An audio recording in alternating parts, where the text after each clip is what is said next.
Hello, boys and girls. I thought I would take some time to read to you The Pilgrim's First Thanksgiving.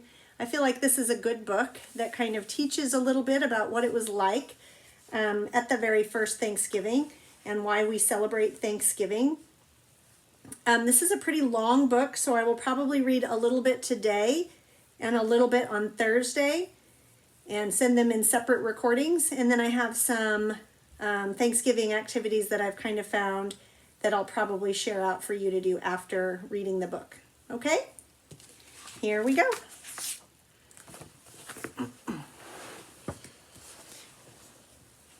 See it okay? Okay.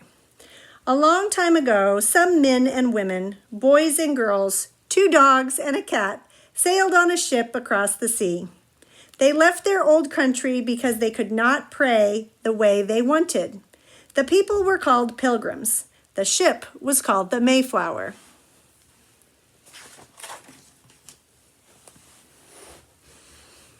The Mayflower was as big as 2 trucks, but it was not big enough.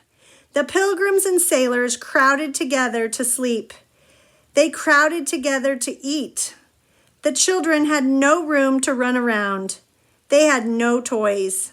They had to leave most things behind. The pilgrim children hated the food on the ship, but they had to eat it. There was nothing else. Nothing but the same old salted beef or fish. Nothing but the hard, dry biscuits. A little bite of cheese. A little bit of butter. After a while, the food turned bad. There was not enough water for drinking or washing. So if the food turns bad and there's not enough water, what do you think's going to happen? The children couldn't sleep in warm, cozy beds. They slept on the hard, cold floor of the ship. They slept in the same clothes they wore every day. Their clothes got torn and dirty and smelly.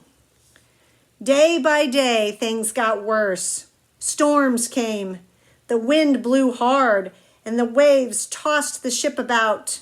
The Mayflower rolled and creaked in the stormy sea. The rain soaked the ship. The rain poured on the pilgrims. They were cold and wet. Many of the pilgrims got sick. Would this terrible voyage ever end? They prayed for the day they would see land. It's a hard journey, isn't it? Can you imagine how scary it would be? They had sailed away in warm September, and now it was cold November. They had been on the Mayflower for 2 months and 3 days. The next day, they saw land. They were very happy, but they were scared too. What kind of land was this? There were no houses, no stores, no people to meet them, only an empty white sandy beach with trees and bushes behind it. Oh, but it was good to be on land again. The pilgrim children ran up and down the beach, feeling the sand and the land beneath their feet. Can you imagine, when you get off of being in the car for a long road trip and you get out of the car and you're like, man, you just want like quick trip. You want snacks and a bathroom and maybe a place to rest or take a shower. They don't have any of that. There's no food, it's just trees, right? Nothing. Scary, right? What are they going to do? Winter.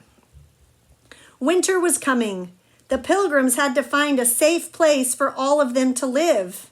Every day, a group of pilgrims searched the wild countryside. At last, they came to a place with running brooks and rivers and good land for planting. It was a good place to build their town, and they named it Plymouth. You see how they picked a spot with running water? That was very important back then because if the water was running, it was probably clean and maybe good to drink or to wash with, and sometimes there's fish in there. Right? So they had to find fresh running waters. Very important. They wanted a street to go from the shore to the top of the hill. They wanted a fort on the top of the hill. They wanted houses on both sides of the street. They would have to make everything themselves. It would take a long, long time to finish building Plymouth. In the meantime, they would have to sleep on the Mayflower. So they're still sleeping on the boat because they don't have houses yet because they have to build them.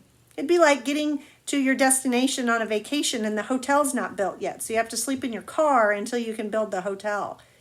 It would be crazy, wouldn't it? The first winter in Plymouth was terrible for the Pilgrims.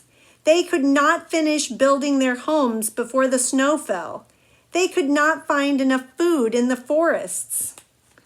So what kind of food do you think they found in the forest? Do you think they found McDonald's and Subway? No.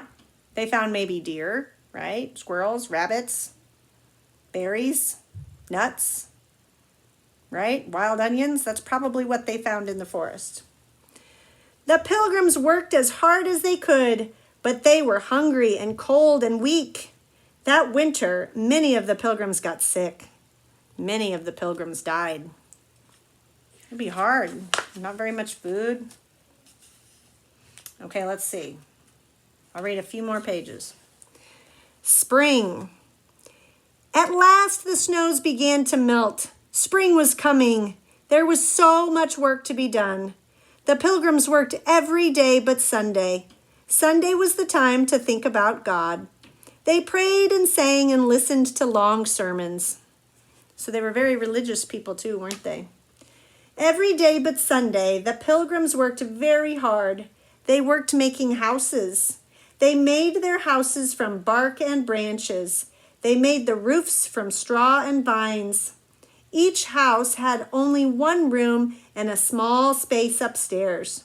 The house got cold when the wind blew in through the holes in the wall, and the house got wet when the rain dripped down through the holes in the roof.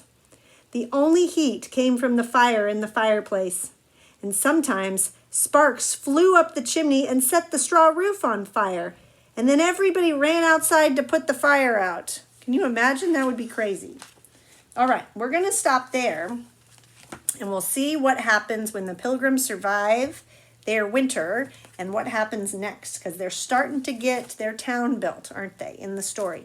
So I'm going to save our space, and I'm going to give you a little bit of a activity on Seesaw to do, and I'll read the rest on Thursday. Okay?